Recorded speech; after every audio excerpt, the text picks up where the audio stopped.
검을 가르쳐 주십시오.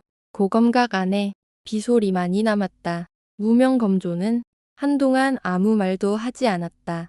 그의 눈에는 아주 오래전 자신이 처음 검을 들던 날의 소년이 겹쳐 보이고 있었다. 그리고 그 침묵이 운명의 대답이 되려 하고 있었다. 비는 어느새 잦아들고 있었다. 고검각 안에는 빗물 떨어지는 소리만이 시간처럼 천천히 흘렀다. 연화의 말이 공기 속에 남아 있었다. 검을 가르쳐 주십시오. 무명검조는 대답하지 않았다. 그는 연화를 보지 않고 바닥에 흩어진 녹슨 검들을 바라보고 있었다. 한데 수천의 제자들이 이 바닥을 울리며 검을 휘두르던 곳, 그 모든 인연을 스스로 끊고 이름마저 버렸던 장소였다. 노인은 천천히 눈을 감았다. 또다시 검인가. 그 순간 연화의 숨소리가 들렸다. 아직 고르지 못한 호흡, 그러나 도망치지 않는 기운. 죽음 앞에서도 물러서지 않았고 무공 앞에서도 구걸하지 않았다. 그저 걸을 길을 요구하고 있을 뿐이었다. 무명검조는 눈을 떴다.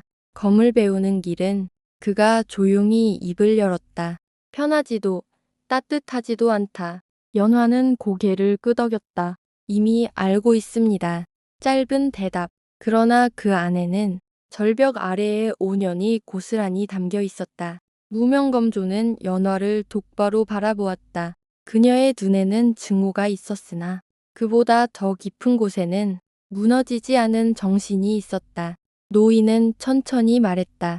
나를 스승으로 들이면 내 삶은 더 험해질 것이다. 그래도 좋습니다. 망설임 없는 대답. 그 순간 무명검조는 결심했다. 일어나라. 연화는 이를 악물고 몸을 일으켰다. 아직 다리는 덜렸고 균형도 완전하지 않았다. 무명검조는 그녀 앞에 섰다. 그리고 고검각의 중앙, 부러진 기둥 앞을 가리켰다. 그곳으로 와라. 연화는 한 걸음, 또 한 걸음, 비틀리면서도 멈추지 않고 걸어갔다. 무명검조는 천천히 옷자락을 정리하고 허리를 곧게 세웠다. 검의 문에 들어서는 자는 말이 아니라 예로서 뜻을 보인다.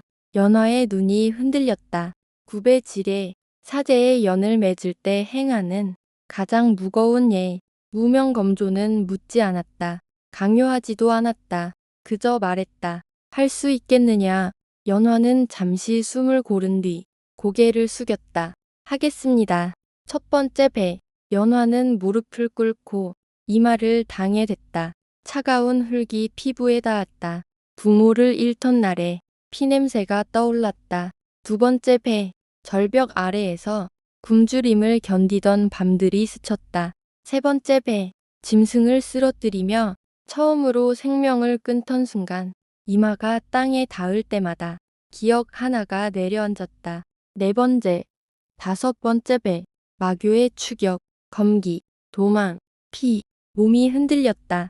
어깨가 떨렸다. 그러나 연화는 멈추지 않았다. 여섯 번째 배. 고검각에서 쓰러지던 순간 죽음이 바로 곁에 있던 감각. 일곱 번째 배. 살아야 한다는 집념. 여덟 번째 배. 검을 향한 길. 아홉 번째 배.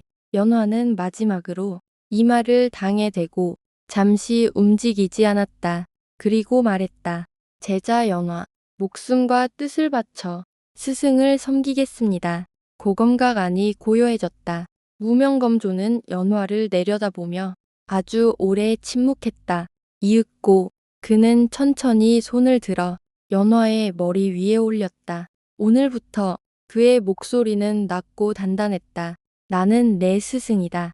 그 손길은 무겁지 않았으나 그 어떤 검보다도 확실한 무게를 지니고 있었다. 그리고 너는 나의 마지막 제자다. 연화의 눈가가 아주 미세하게 떨렸다. 그러나 눈물은 흘리지 않았다. 무명검조는 고개를 돌려 부서진 검 하나를 집어들었다.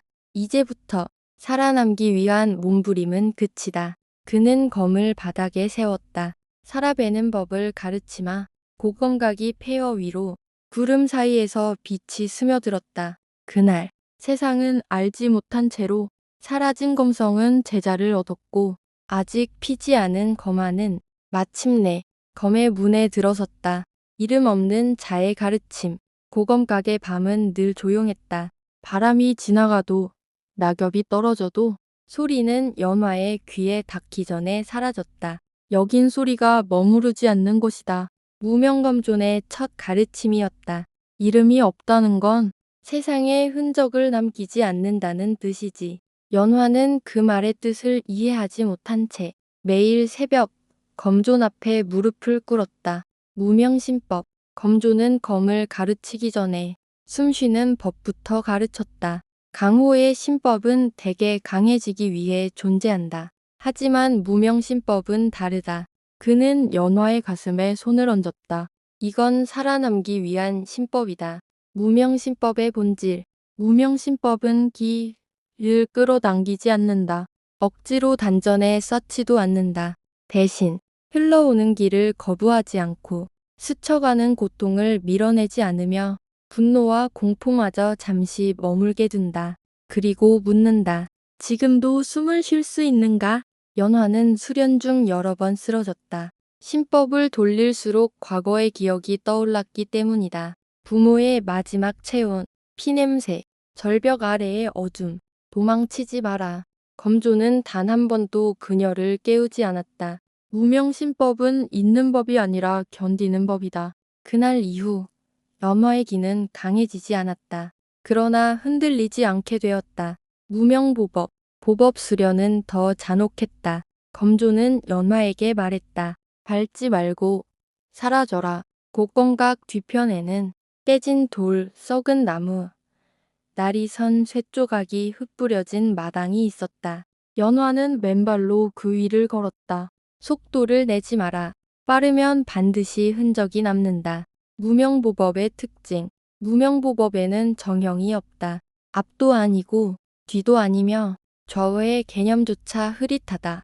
보폭은 작고 체중은 항상 땅이 아니라 허공에 남아있는 듯했다. 연화는 깨달았다.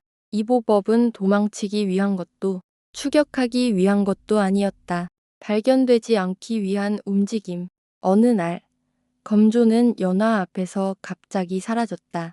바람도 그림자도 없었다. 이게 무명보법이다. 무명신법. 마지막으로 가르친 것은 검도 신법도 아닌 몸의 사용법이었다.